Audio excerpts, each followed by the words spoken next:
slaves. We never intended them to be anything other than a slave. But they began to grow in number and in power, and eventually they fought their way to some freedom. So we became even more cruel, and to keep our black Americans down, we lynched. But yet they rose.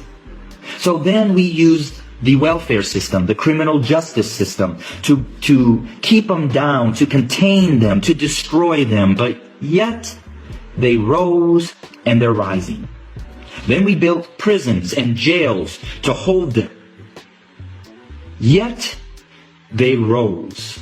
And so now we are doing exactly what the Pharaoh did at the end, sending out a decree: kill them.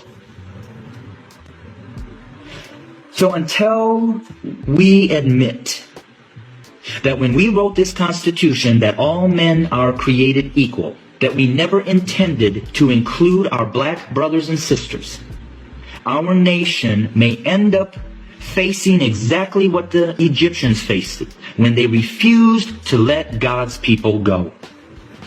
So I'm going to say this to my white fellow Americans, that the bloodshed that is on its way is not on the hands of our fellow black Americans, but is on our hands. We are the ones that are refusing to let God's people go. We are the ones that are refusing to acknowledge that we do not value our black brothers and sisters as equal individuals or equal Americans as us white men. And to my black brothers and sisters, the racial issues, as I've said, have been there from the very foundation. But why do we see it more? Because there's a shifting.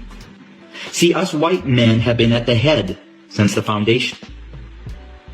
But we've had a black president. And you know, we've done everything in our power to keep him from really changing things. Now we have another minority rising to the top, a white female. What does that say? Those of us who are white men who have been at the head are now starting to see and fear that we are going to become the tail. And we know what we've done to you.